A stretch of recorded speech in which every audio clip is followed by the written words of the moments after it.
I want to talk to you a little about the temporal side channel, and it is one of the earliest side channels discussed in academia. So I will tell a little about the history of cybersecurity side channel attacks in academia. So cryptography in general was considered a military secret for many, many years. Um, and just like a weapon, you couldn't sell cryptography, couldn't write a paper about cryptography, you couldn't have a meeting with people from another country about cryptography. And in 1981, there was the first conference called the Crypto Conference in UC Santa Barbara. It's a very courageous group of people did that in 1981. And in 1982, RSA was founded, so there was some cryptographic research going on. And in 1985, does anybody know what very important paper was published in 1985? The other kind of crypto, the one that isn't cryptography. So digital money was invented in 1985, and the idea that we can have anonymous payments and by Chaum, yeah, anonymous payments and anonymous markets and so on. And there was a group of people, activists, called cypherpunks. Cypherpunks, and these were people who believed that believed in individual liberty and individual rights, and they believed that the way to get these rights to the hands of people is not by protests or by political action, but by coding. And I want to show you a very cool movie, and it's in Japanese, which makes it like 50 times percent more cyber. So why don't I play you this movie?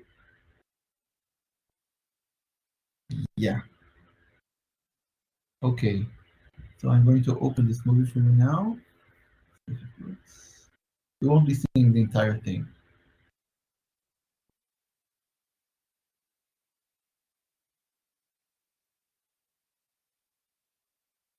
5年前、このベイエリアの Sorry.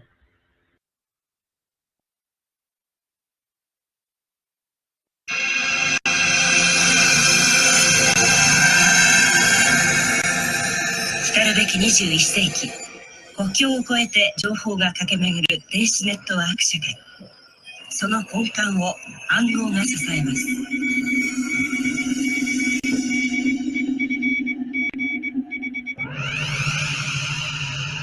でたらめに並べられたように見える数字とアルファベット。コンピューターを使って暗号に変えられたメッセージ。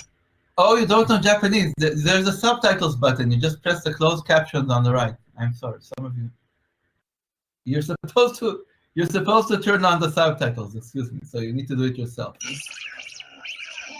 これを解読できるのは鍵と呼ばれるデータを持つ人だけです。鍵がなければ世界中のコンピューターを使って100万年計算しても解くことができません。誰が暗号を支配するのか、電子ネットワーク社会の覇権をかけた戦いが始まっています。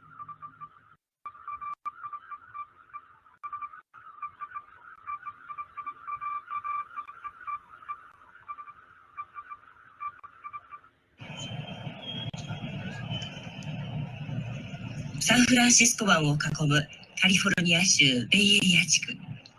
パーソナルコンピューターを生み出し、インターネットを育ててきたところです。ここにはコンピューターの若き天才たちが世界中から集まってきます。アメリカ西海岸の自由と個人主義を愛する風土の中で、若者たちは未来の電子ネットワーク社会を自分たちの手で築こうと、伸びやかな発想を競い合っています。5年前、このベイエリアの若い技術者たちがアメリカ政府に公然と反旗を翻すグループを結成しました。彼らは自らをサイファーパンクと名乗りました。暗号の反逆者という意味です。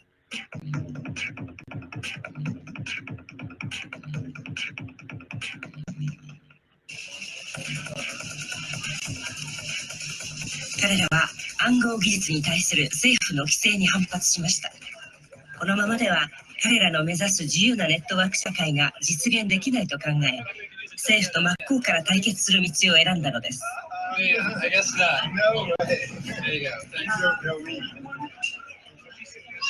毎週日曜日、サンフランシスコ郊外にあるタイ仏教のお寺でサイファーパンクたちのミーティングが開かれます。You're saying this is the first $1? It's just $1 though. $1. That's cool. ここで2時間以上、最新の暗号技術の情報交換が続きます。Time for cypherpunks is over. The time for but the time for cypherpunks is over. The time for cipher business people is starting. Okay, enough of this. So yeah, how do I stop this? So cyberpunks, I think you saw the first Bitcoin transaction. Did you see that? Did you see the cyber dollar just passed there? Yeah, so this group had a mailing list called Cypherpunks, and in 1995 you can see the archive of this group around the Moodle. In 1995, there was a very interesting posting to the Cypherpunk mailing list, and I just copied it here. I hope you'll be able to see it. Yeah, okay, so I'll read it out if it's too small from you. So the sender is Paul Kocher, and the title is Timing Cryptanalysis of RSA, Diffie-Hellman, and DSS. And it says, I've just released details of an attack many of you will find interesting. The general idea is the secret keys can be found by measuring the amount of time used to process messages. And you can go to the FTP site and download the paper. And the results have already been seen by Matt Blaze, Martin Hellman, Wunsch Livet, Will Schneier, many others. And I think everybody who has seen it considers it important because he got a $1,000 bug bounty from Netscape, which is still to this day, it's very nice to get bug bounty. So who here was alive in 1995? Okay. Okay, we have a good mix. All right. Who here was online in 1995? Oh man. This is good. Okay. So I was actually online. It was a very, very cool time. Okay, fine. So so this paper I published in 1995, and this paper actually wasn't only featured on this anarchist mailing list, but it also appeared in this venue. I'm not sure if you know what this is.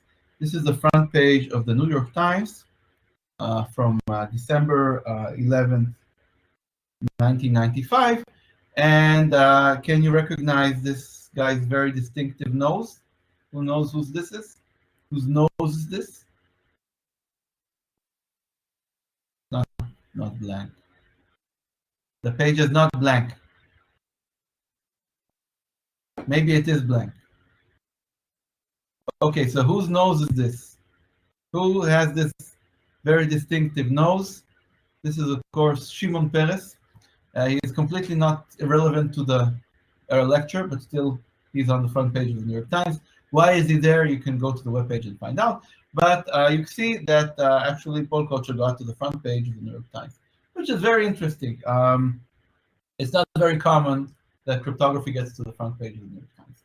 And we'll actually discuss another work by Kocher later in this course, and actually two works by Kocher later in this course, unless he invents something between now and the end of the course, and then I'll talk about three of his works. He was 22 at the time that he reported his attacks, and he is still active academically, and he actually is one of the co-inventors of Spectre and Meltdown. So this is the paper. timing attacks and implementations of Diffie-Hellman, RSA, DSS, and other systems. And we'll go a little into it. I'm not sure we'll have time this week. But the general idea of timing attacks, or temporal side channel